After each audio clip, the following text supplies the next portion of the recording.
Robyn Ochs is a proud bisexual and activist and an expert on topics such as gender identity and sexuality. She's here with us to share her knowledge. Welcome, Robyn. Thank you so very much. You're very welcome. We're glad you're here. You have a long list of accomplishments, one of those being that you helped change the definition of the word bisexual in the Webster's Dictionary. Tell us how that came to be. So I did. So one of the interesting challenges and unexpected challenges of identifying as bi is that people kept saying bi is binary. Bi means only attracted to men and women. And all us bi folks who I know would say, that's not actually true. The way I define bisexual is I say that I call myself bisexual because I acknowledge in myself the potential to be attracted romantically and or sexually to people of more than one gender, not necessarily at the same time, not necessarily in the same way, and not necessarily to the same degree. And every single word of that is really, really important to me because you don't have to be 50-50 exactly have the same number of crushes on both. It's like there's no rigid rules about what it means to identify as bi. But people would say, no, that's not true because just look at the dictionary. And I say, yeah, but the dictionary hasn't caught up with us yet. There's a lot in written, in official culture that hasn't caught up with how actual real people are living our lives. And anyway, so in 2018, I believe it was, every year Merriam-Webster Dictionary picks 10 words of the year. And they're usually words that have gotten a lot of airtime because something happened. So in 2018, pansexual was one of their 10 words of the year. And I was so excited about that because that's great. Like that's a lot of attention to that identity word. And it was so great. And I think the reason they picked it that year is because Janelle Monáe came out as pansexual. So I'm guessing everybody went to Google and said, Google, what does that mean? And so it got lots and lots of attention, lots of media. And so I thought that was so exciting and awesome. And so I'm a Twitter person amongst other social media platforms. So I tweeted at Merriam-Webster and I said, Merriam-Webster, that is so great that you made pansexual one of your words of the year. Now maybe you'll update your definition of bisexual so that it reflects how actual bisexual people are using it in 2018. And crickets, not a single response. They didn't respond at all. And then I believe I wrote to them, again, got no response. And then I met someone who, I knew someone who told me that she knew someone who worked at Merriam-Webster, and I talked to that person and she said, so the way we make changes is that you have to have lots of documentation that this is a word that's in common use, that this usage is common and blah, blah, blah. So I said, okay. I sent her a bunch of links to basically all the major LGBTQ plus websites in the US and all the ones that have glossaries like Trevor Project and HRC and so on.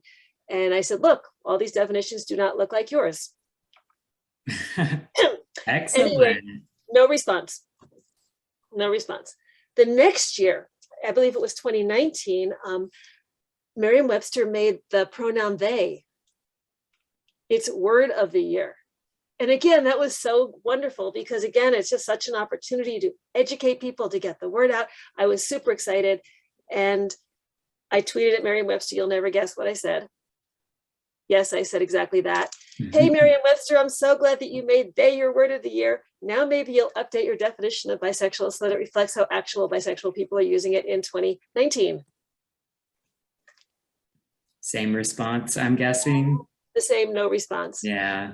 And then anyway, so then I ended up partnering with someone. I reached out to GLAAD, Gay and Lesbian Advocates, Gay and Lesbian Alliance Against Defamation. And I reached out to them. They do a lot of work with media, like making sure television shows have decent representation, challenging them when they don't, trying to help them develop characters and things like that. So I reached out to them and I said, could you get someone to help me on this? Because I'm frustrated. And they said, sure. So this guy, Rich Ferraro, became my partner in change. And we wrote this letter to Merriam-Webster, which was amazing and brilliant and so well thought out and so well documented with citations, and like, it was beautiful. Like, it was work of art. And we got back a letter from Merriam-Webster saying, we do not respond to popular pressure. Like to lobbying, or I forget which word they used, but it was like, we don't respond to lobbying. So Rich and I were talking about whether we should actually do a public campaign, like a social media campaign, and get lots and lots of people on board and like try to really, rally everybody and get stuff changed that way. Anyway, then COVID happened, and it's still happening, but it happened, and everything shut down. And I started doing digital programs. And so digital programs usually use a lot more PowerPoint and stuff like that. So I was thinking, okay, well, maybe I could talk about this. And I do a program called Getting By. Get it? Yeah. I like puns. Bi folks get great puns. So do trans folks, because they're wonderful prefixes. So anyway, I thought, let me pull together a slideshow, and I'll show Merriam-Webster's crappy definition, and then I'll show my beautiful definition, and we'll put them side by side. So I Googled Merriam-Webster's, bisexual, and I opened it up, and they had changed it. Oh, good. They changed it. They changed it. And it said, I think it's something like attraction to more than one gender is one of the definitions. There are a few different definitions, and one of them is the old one, but then there's also finally one that actually looks a lot like, how I would describe the term. And so anyway, it was super exciting. And I'm sure Merriam-Webster would swear up and down that had nothing to do with any public campaigns or any people writing to them. And I also know I wasn't the only one who was trying to do that, but I am so proud of that, because for me, that's proof that we can actually change things, and that sometimes if you persist. Exactly. Nothing's set in stone. If somebody says one thing, that doesn't mean that's the only thing forever. Yes, because the dictionary, like a lot of things, the dictionary is a living thing. It's hopefully should change as we change, because we don't use words now the same way that we used them 100 years ago. And in some cases, even 2 years ago or 5 years ago, and there are new words all the time. So I love it. I'm very excited about that particular moment. Very exciting, and congratulations on your triumph on the dictionary. So in the LGBTQ plus community, we have a lot of labels, and could you elaborate on the importance of labels and our journey with our identities? I'd be happy to. So raise your hand if you've ever heard someone say, why should we have to have labels? Why can't we just be ourselves? I hate labels. I mean, that's something that I hear all the time. And honestly, I would love to live in a world where we didn't have to have labels. Actually, no, I wouldn't. I like labels, because labels are a way to give information. Labels are a way to share information. What I do hope someday is that we live in a world where saying that you're bi or queer or trans or pan or asexual or whatever you say is no more socially loaded than saying that you're left-handed. Where if you say, oh, I'm queer, then someone will say, oh, that's great. I'm straight, or I'm bi, or I'm whatever. It's like that. That's just more like an interesting thing about us. Yeah. That's the world that I hope we can live in someday. Because I do think that labels are great ways of conveying information. They're great ways of finding people who share, some common aspect of our identity. And so I love labels, but I don't like the way labels are used as weapons against us. I don't like the way people sometimes feel, well, I identify as this, so I'm not allowed to feel that. Mm-hmm. Or I'm supposed to behave in this or that way. So I think that labels, if we use labels as adjectives, as tools of communication to describe ourselves to other people, and tools also to help ourselves feel validated, like there's a word for that, so I exist. Yeah.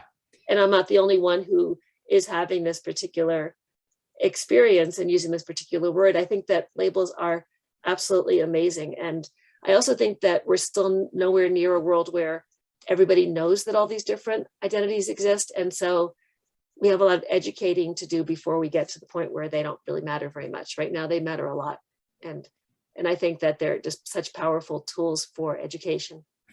Yeah, I mean, our feelings are fluid, they're constantly changing, and our feelings are what drive our identities. And if our feelings are changing, our identities should be allowed to change too, right?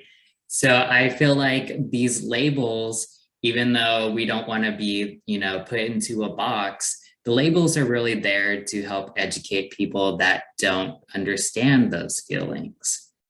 Mm-hmm. Yeah. I understand that there's a new study about how people are identifying. Can you share that Oh, with us? my goodness. My goodness. Yes, there is. Okay, so there is this, raise your hand if you've heard of the Gallup surveys, Gallup polls. This is Gallup data. So Gallup is, there are a bunch of different organizations whose job it is to collect data, to conduct surveys, collect data, provide information. And one of the biggest ones in the US is Gallup. And they actually call people by telephone, which is still pretty amazing to me. And I think it presents a lot of challenges because a lot of people don't answer their phones if they don't know who's calling.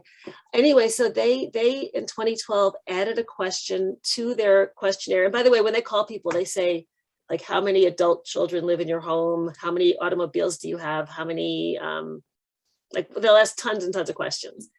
And they added a question about gender identity and sexual orientation. And the question that they added was, do you personally identify as lesbian, gay, bisexual, or transgender? And this was in 2012. In 2012, 3.5% of the people who responded said yes. They keep on asking that question every year, and every single year the number goes up. No big surprises, right? And the number goes up every year, such that by this year, last time they did the survey, it was up to 7.1% of all Americans. And that is amazing because that's more than double. That is more than double, just a little bit more. It's doubled. And I think it's also important because I'm pretty sure that the actual numbers of LGBTQ plus folks is higher than that. That represents the percentage of people comfortable saying yes to a stranger on the telephone. Yeah, exactly. Yeah. Anyway, but it still does show that more and more people are comfortable saying yes, which is huge. Mm-hmm. Anyway, another thing that Gallup did when they showed the results is they broke it out by age cohort. And for the oldest group, and that group is like my mother's age, so people who are seriously old now. For that group, it was basically about 1% who said yes. For the next generation, the next younger generation, which is the baby boomers, it was 2% each year. For the next generation, which I believe is Gen X, it's 3% all the way from 2012 all the way through 2019, and then in 2021 rather, it goes up a little bit to just over 4%. Are you seeing a clear pattern here? Yeah. The younger you are, the less straight you are, and the less cisgender you are. Anyway, so the next generation is millennials. And for them, in 2012, it was a little over 5%, I think 5.9%. And by 2021, it's over 10% now. So not only is it the largest number of the group so far, but it's also going up. And then finally, we get to Gen Z. Yes, I Gen Z are my role models. I love you so much. So Gen Z. So finally in 2020, Gen Z became part of Gen Z became 18 or older. And so finally they could be included in this survey. And so in 2020, the first year that they included Gen Z, 15.9% of Gen Zers answered yes to that question. Yay. That is so much bigger than any of the other categories. And then when the new data came out a couple of weeks ago about 2021, it's over 20% now. Over 20% of Gen Z said that they personally identify. And by the way, they changed the question too, thank goodness. It says, do you personally identify as lesbian, gay, bisexual, transgender, or by some other identity? Yeah. this new generation, millennials and Gen Z, have had more queer role models. So how has that contributed to these statistics? I think I mean, I'd like to think that those of us who came out when it was extremely unusual have created some space. I think part of the credit maybe goes to the older generations who have done that work and created that space. I think that some of the credit goes directly to the young folks who are actually being the change and living the change every single day. You know, because those of you who are in Gen Z, like, you are awesome. And you really are like changing the conversation. You're changing everything. And that's why I love so much working with students. Like, I think that I work a lot with college students and also sometimes high school students. And I just learn so much because it's like change is happening. And I think if you grow up outside of such a rigid frame, if you grow up with more information, you have more tools with which to rewrite everything and to recreate stuff and to redefine stuff and to really invent yourselves in a way that wasn't possible without the tools. So I'm just so hopeful of the future. Yeah, I think we can, say thank you to those 2% of the older generations, because without them, we wouldn't have the high statistics that we have now. Their courage to come out in a time where it wasn't, safe or comfortable for them has made us, have our queer role models today on television, everywhere we see. So I think that is a huge part of these statistics rising. I think it also helps explain some of the generational misunderstandings that sometimes older folks really have a hard time wrapping their brain around LGBTQ plus identities, and the fact that we're here, we're real, and we're many. And it's because that wasn't their experience when they were having these conversations when they were younger. Like, it just wasn't something that was visible. And also most older folks now grew up before the internet, so they didn't even have private spaces to get information. Yeah. I'm going to open up the Q&A to our campers here. Do we have any questions for Robyn? Jamie, I see you have a question. Go ahead and ask. Do you think that, like, just as the generations like go on, do you think more people are gay, or just the older generations were raised on it not being okay, so they didn't say anything? That is such a good question, and I'm really not 100% sure what the answer is. I sometimes think of, there's an expression, when all you have is a hammer, everything looks like a nail. Think about that for a second. Mm-hmm. It's hard sometimes to imagine something that is so outside of the frame that you have available to you. I think that's a piece of it. And I'm pretty sure that there are a lot of people who, had they had community, had they had access, had they had information, would have had a very different life. Would have explored their own feelings that perhaps they just repressed and squashed down. I don't know, but I think also just having this out there in culture and having the vocabulary really does help people on their identity journeys. Definitely, I agree with that. We have more questions for Robyn.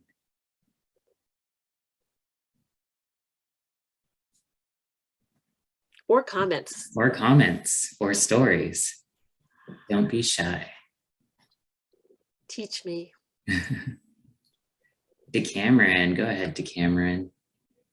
So recently, I mean, this has in general been happening for a while, but recently there have been a lot of new bills and things that have been trying to be introduced into legislation in different states, such as, Texas and Florida. How do you think the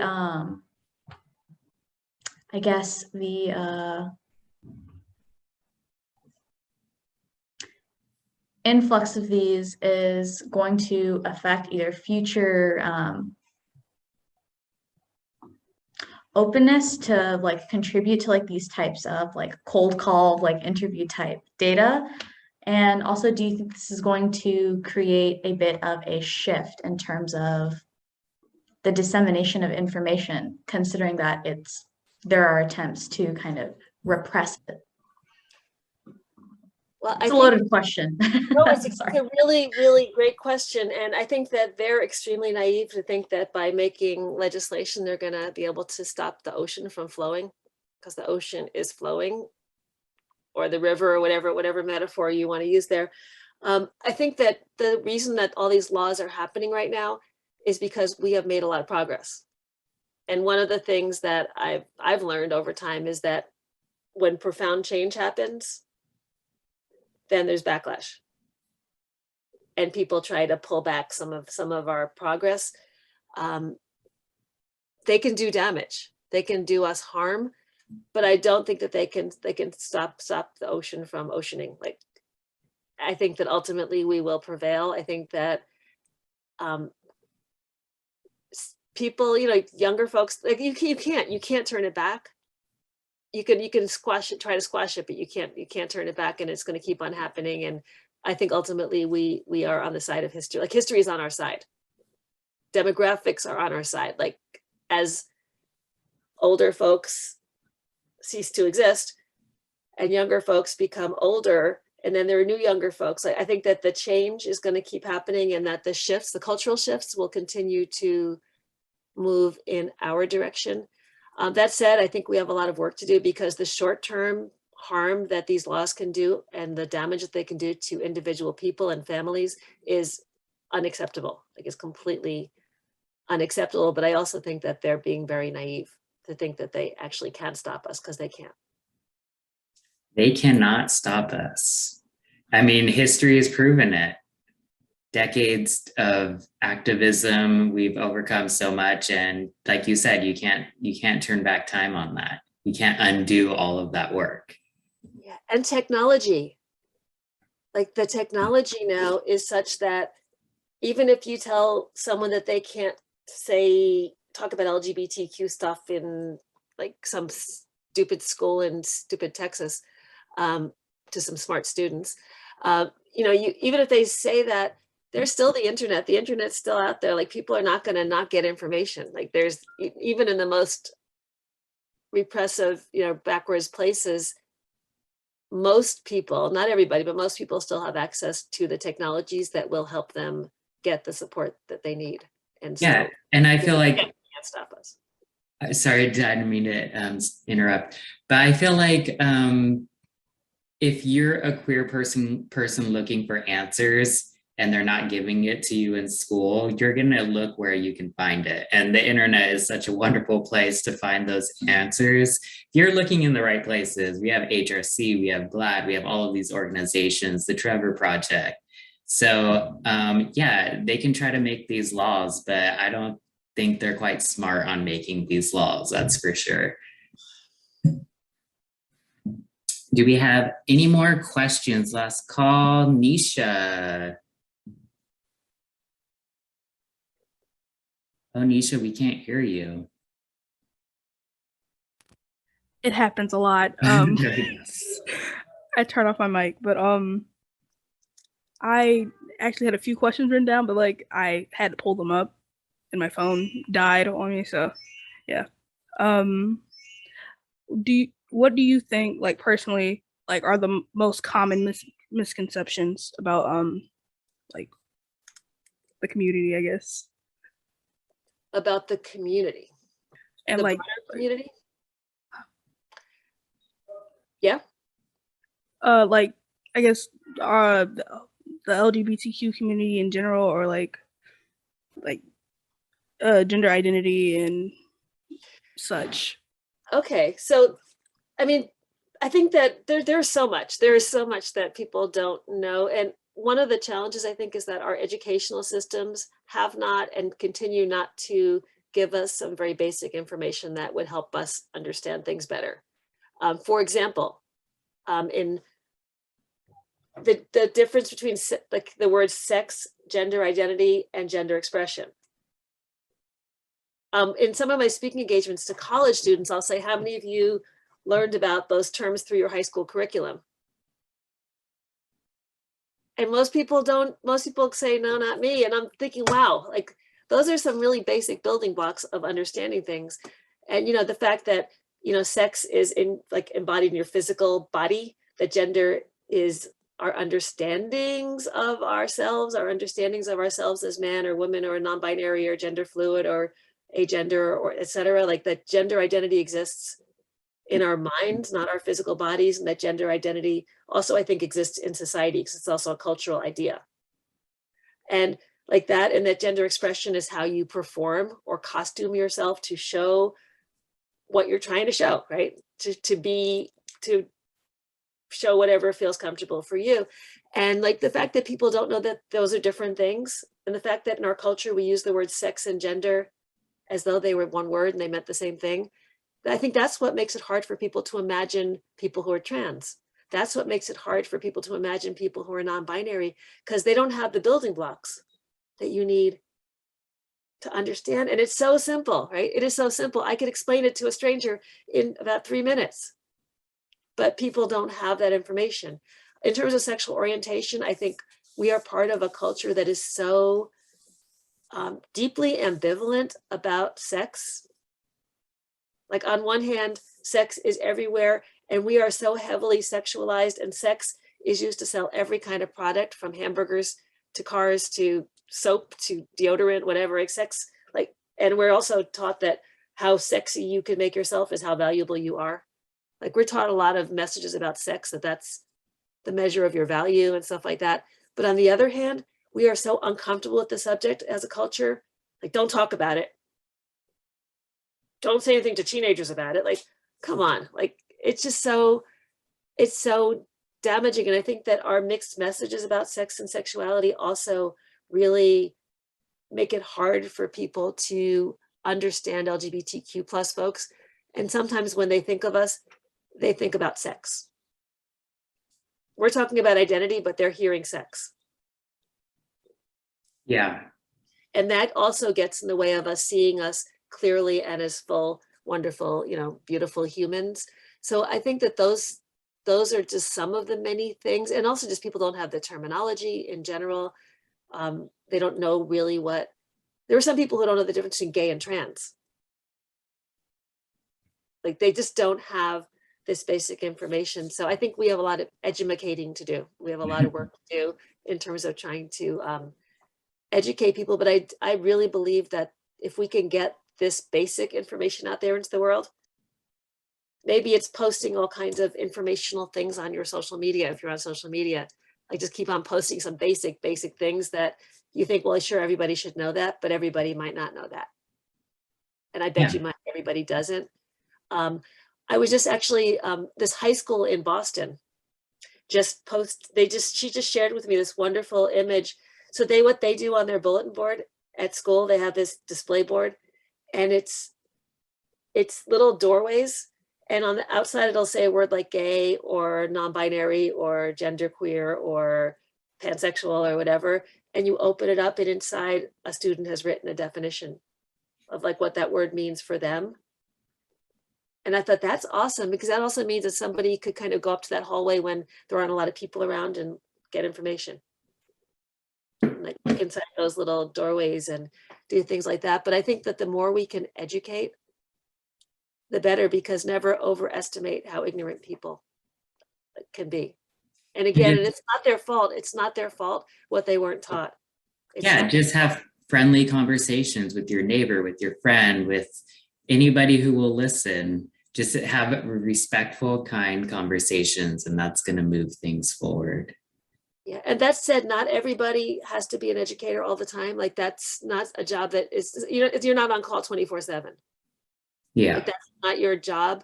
It's your job when you choose to take it on. I think that for self-protection and self-care, everybody has the right to think, no, I don't have that today. Like I don't have that in me today. I don't feel like dealing with that today.